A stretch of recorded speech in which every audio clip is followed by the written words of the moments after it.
Good morning. We are Lamed Ches Amud Beis 38b at the very bottom line of the page. Second to last line. Yesterday we established this beautiful principle. Afilu mechitze shel barzel einem mafsekes ben Yisrael avim shbashamayim. Even an iron curtain doesn't separate between the Jew and their father in heaven. In that, so long as the person is in face to face with the kohen, even if there's a barrier between the two of them, the blessing extends to him. Oh, now I remember we were supposed to look up the halacha. I'll have to remember to do that on Monday. We'll have to do that on Monday. Okay, so that was the halacha we established. But so long as the people are in front, they are covered in the bracha if they're present. If they're out in the field, they're covered by the bracha anyway. And the language here used is even an iron curtain doesn't separate between the Jewish people and their Father in heaven. So the following scenario was proposed, inquired of them. So we like to point out the language in the Gemara and what it indicates. So we've mentioned here a number of times that there are various different ways in which the Gemara can introduce a question. And the word the Gemara uses to introduce the question, tells us what kind of question it is. Here the Gemara uses the language of bayi. The root word is bayi, which is, I'm highlighting it here, beis ayin yud, which means to inquire. Now what that means is that the questioner doesn't have any agenda. Sometimes when the Gemara introduces a question, they don't introduce it with maskif. And maskif means a challenge. That means the questioner has an agenda, trying to prove a point by challenging the other point.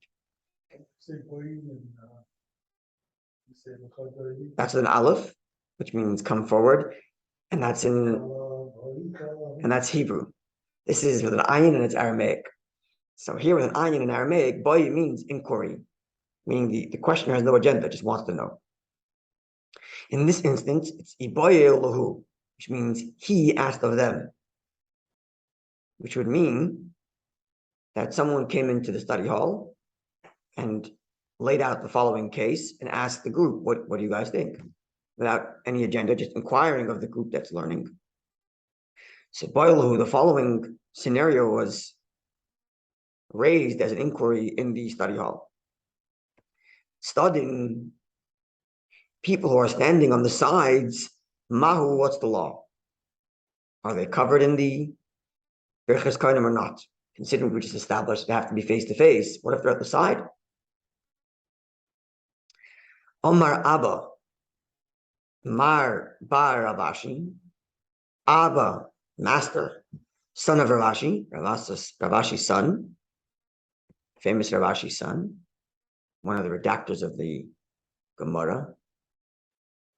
So his son said the following: let's compare the birchas kohanim, the blessing of the kohanim, to another instance when the kohen extends a service to the people in a very similar fashion. Specifically, when the kohen sprinkles the ashes and water, ashes being produced by the red heifer, over people who wish to become ritually pure after having come in contact with a corpse. So there too, it's a similar thing. God empowers the kohen to extend purity to the Jewish people. Like here, God empowers the kohen to extend his name and blessing to the people. So let's see what happens there in terms of where the people are standing when that water is sprinkled on them, the water and ashes.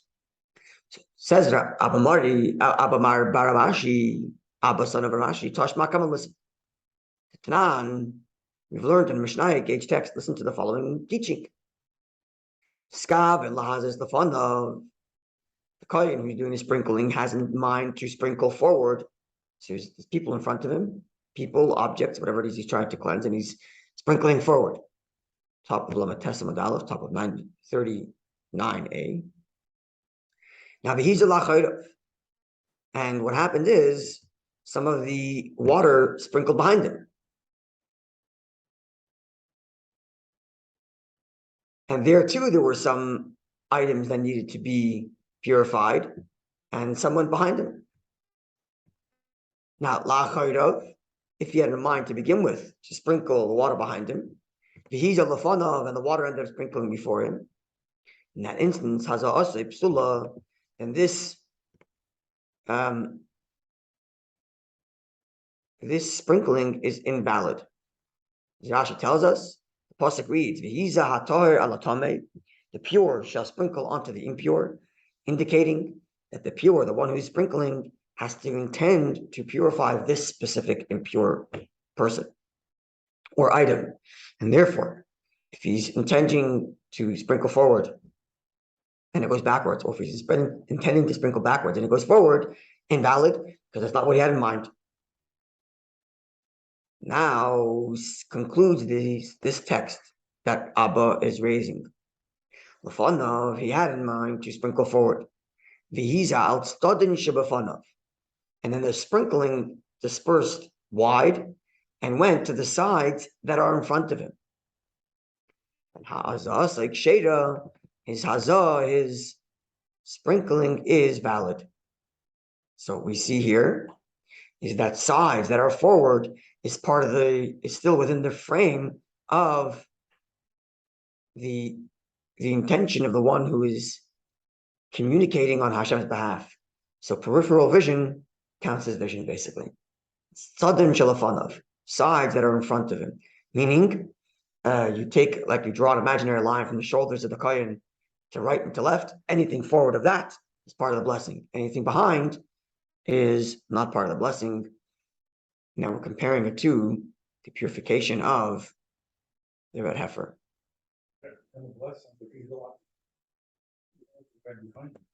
Yep. Yep.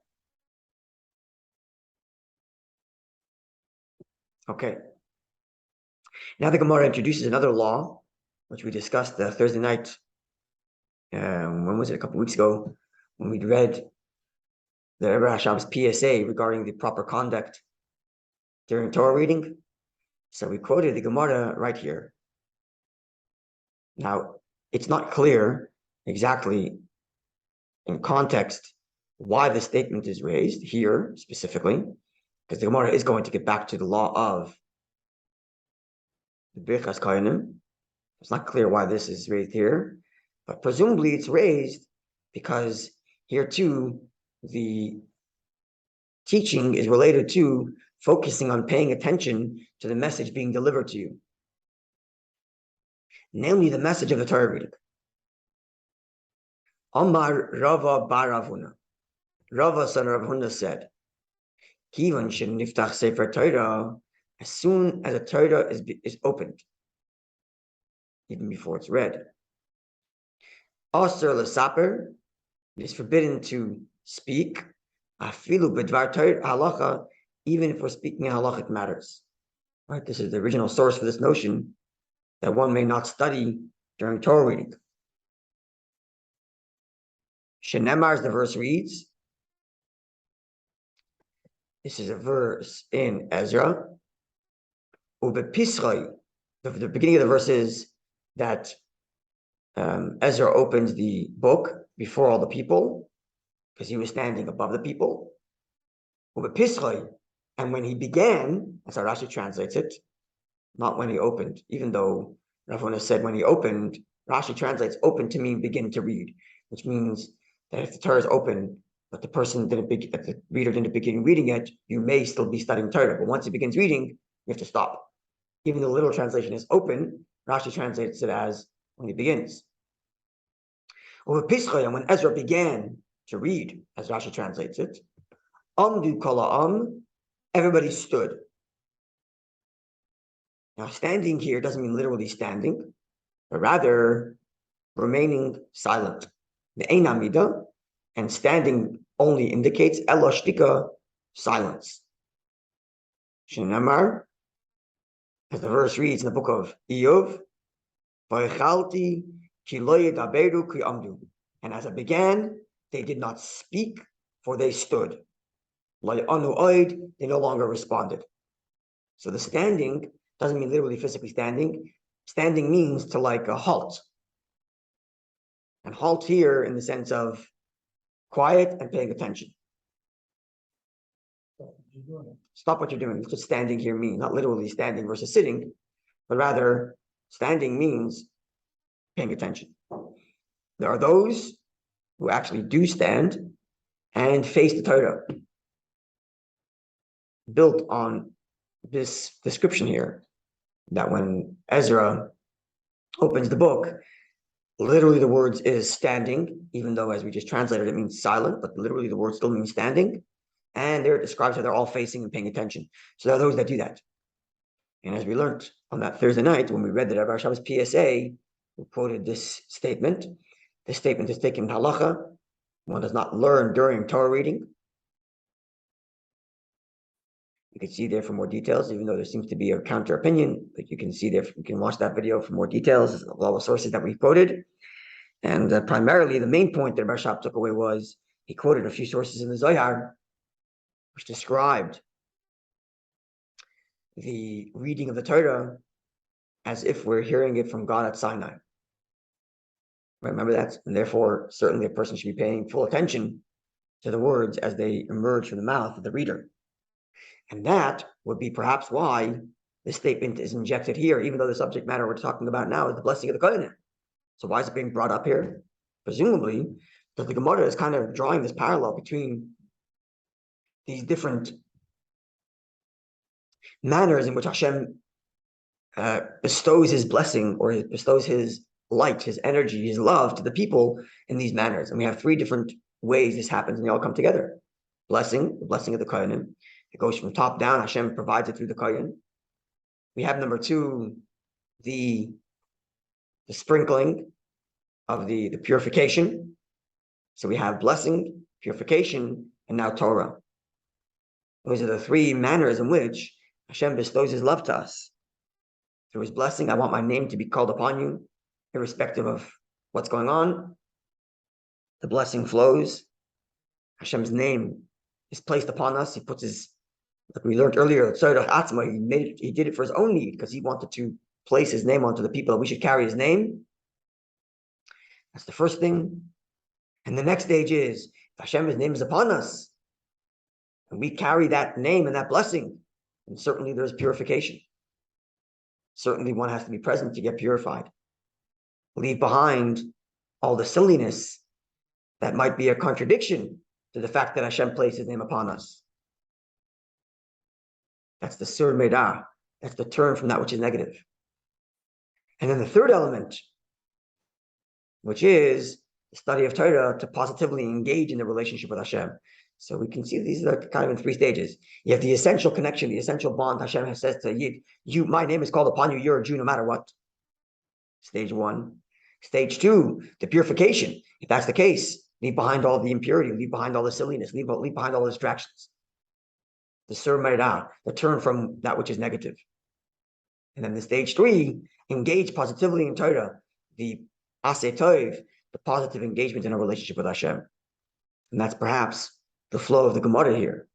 Even though seemingly the statement about, on the halachic level, the statement about the Torah reading isn't really related. We're talking about the blessing of the Kohanim. Okay, so the connection to the sprinkling is clear, because we have to learn. We use it to derive the halacha that the side is covered too. Right? Why is there a statement about the Torah reading? So perhaps this is what's being relayed here. These three elements, or these three stages, Hashem is bestowing his blessing and his name and his energy, his love toward us. The essential bond, my name is upon you, you're my Jewish people, you're my people. Stage two, purification, let go of all the negativity, let go of the death, so to speak. Number three, the positive engagement of getting to know Hashem through his Torah. And to recognize that as we read the Torah, this is God talking to us. The Gemara now goes back to Rabbi Shua ben Levi, who began this whole discussion on the blessing of the Kohanim. Right? We began with a bunch of statements from Rabbi Shua ben Levi about the blessing of the Kohanim. Now the Gemara goes back to such statements. Rabbi Shua ben Levi. Rabbi Shua ben Levi further stated, Kol Kohen, any priest, shalai natal yadav, who hasn't washed his hands, la yisas kapav, should not raise his hand in blessing. he must wash his hand before he goes up to the podium to raise his hand and give a blessing to the Jewish people. Shneimar, as the verse reads, a verse in Tehillim, raise up your hands in holiness. That added holiness indicating that the hand has to be sanctified before it's raised up. And then the verse concludes, Ubaruch Hashem, and then you bless God. So the blessing must be preceded by the washing of the hands.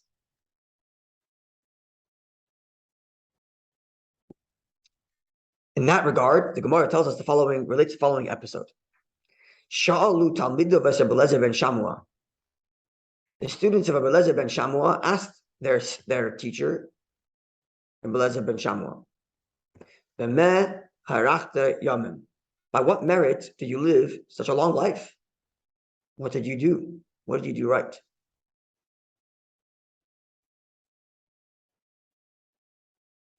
So Amar lahem. So Rabbi Eliezer ben Shamua told the students, 3 things I did that gave me the merit of longevity, or was the conduit for Hashem's blessing of longevity. I'm going to open the floor to think about what might be the connection between these 3 things. They could be 3 random things, they're just 3 merits. But I'm sure there's an underlying theme that connects them all, and the floor is open. Number 1, miyamai, in my entire life, lo yasisi beis hakneses kapandaria. I never made the synagogue a shortcut. Number 1. The first merit is I never made the synagogue a shortcut. So if, getting from one point A to point B, and the fastest way would be to walk through a synagogue, I would not do such a thing. So I treat the synagogue with the sacredness of the synagogue with the respect. That's merit number 1. Merit number 2, v'lo pasati al roshi al roshei am kodesh. Number 2, I never stepped over the heads of the holy nation. I never stepped over the heads of my fellow Jews. Rashi explains, what does it mean walking over the people's heads? Why would anybody walk over someone else's head? So he explains, sorry? So that's what I thought when I first read it, but then I looked at Rashi and he says it quite literally, meaning back in the day, the way the study hall was set up is that the teacher would sit on a chair, and the students would all sit on the floor. So if you come late and you have to go to your assigned place, which is somewhere 5 rows or 6 rows in, then you end up having to take these wide, big steps to get between and over people. So even if you're not directly stepping over their heads, but it kind of looks like you're stepping over their head. And therefore, says Rabbi Eliezer ben Shamua, I never did such a thing. Either I came on time and got my place, or if I came late, I'd sit in the back or sit outside. Yeshiv b'chutz, I would sit outside. So number 1, respect for the synagogue. I would never make it as a shortcut. Number 2, respect for my fellow Jews. I wouldn't be even if it meant that my Torah study is compromised because I don't have my place. And it means, like Rashi says, Yeshiv b'chutz, I have to sit outside. Doesn't matter. I wouldn't disrespect the people by walking between them and stepping over their heads and so on. And number 3, kapi. I never raised my hands in the blessing of the Berachas Kohanim, the loy brach, without first making the blessing. So perhaps here we have, similar to those 3 elements mentioned before, but they all revolve perhaps around respect and reverence. Respect and reverence for the place of prayer, respect and reverence for his fellow Jew, and respect and reverence for God, that before he becomes the conduit for Hashem's blessing, he makes the bracha. There's probably the common denominator. Respect for Jewish establishment, the synagogue, respect for the Jewish people, not stepping over anyone's head. As he refers to them here, I never stepped over Roshei Am Kodesh. I never stepped over the heads of the holy people, meaning the holy nation. And number 3, respect for Hashem. If he's going to be the conduit for God's blessing to the Jewish people, he's going to make a bracha first. So that's the end of the episode. Having introduced this notion that there's a blessing to be made before before the blessing of the Kohanim. So what bracha does he make? You're very familiar with this bracha. Amar Rav Zeda, Amar Rav Chizda. Rav Zeda said in the name of Rav Chizda, the blessing is as follows. That's how every blessing opens. Blessed are you, God and Lord, Master of the universe. And then the bracha concludes. Asher kedishanu b'ktushaseh shel Aaron. Blessed are you, God and Lord, who has sanctified us with the sanctity of Aaron. Mitzivanu, and you commanded us.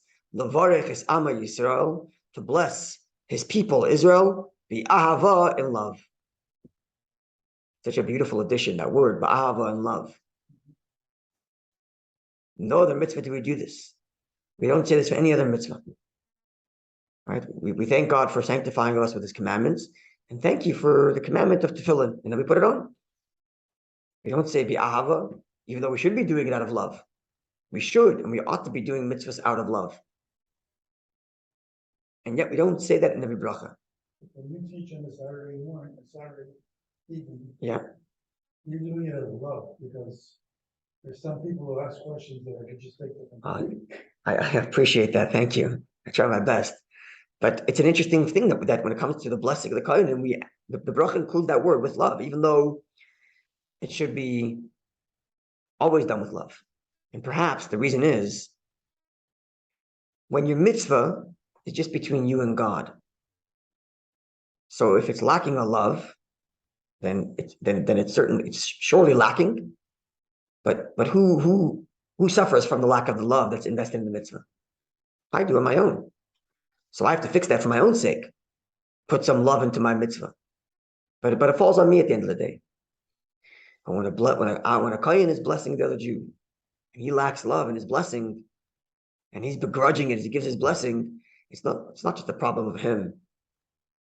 That his relationship with God is compromised because he lacks love. But it may, God forbid, affect the Jews that he's blessing. And therefore, with the ads, we highlight specifically by the Birchas Kohanim where it involves someone else, ba'ava, that it should be done with love. Because love is the conduit for blessing. Ava, love is the conduit for blessing. Right? And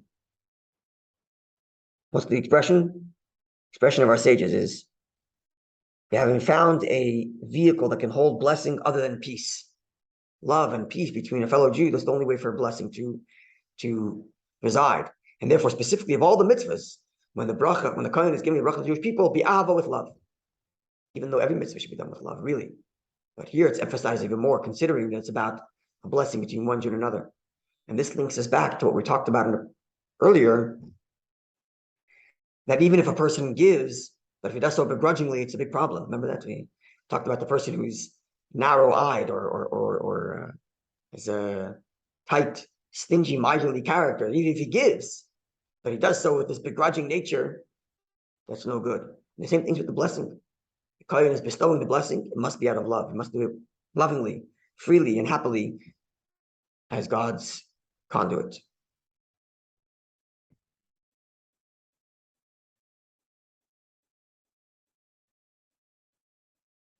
He has a choice there too. Sorry? He has a choice. If he's doing begrudging, Mm-hmm. don't go up. So they see there's the problem. He has to go up because it's a mitzvah to go up, just like every other mitzvah. Yeah, but he's got to find it in his heart to feel that love. That's being selfish. You're going up for your own mitzvah, but you're begrudging the other people. Yeah, it's true. It's a problem, but it's still a mitzvah. He still has to fulfill his mitzvah. But perhaps actually, we'll get to on Monday, the Gemara is going to tell us the other things you say, right? You say you're not saying before when you're going up, and as you're turning your face, you say you're Ben Shloim, right? So the Gemara is the source for that's going to be in the Gemara that we'll learn on Monday, and perhaps those statements are kind of meditations for the Kohen to remind himself of what he's doing here and to invoke that feeling of love, so that when he makes the bracha ba'ahava, he means it, that he does so with love. So it's perhaps even it's not just a prayer, as we'll see on Monday, but perhaps also it's a meditation. Okay, actually, if you remind me on Monday to make sure we do the halacha, we're supposed to do the halacha about standing in front of the kohen and where the people are, if they're in the shul, out of the shul. I wanted to talk about that in halacha, and hopefully I'll remember to do that on Monday. Okay, have a wonderful day and a good Ner Shabbos. And may all Thank you, Rabbi. Good Shabbos. All the very best to you all with God's help. freely and happily and with love.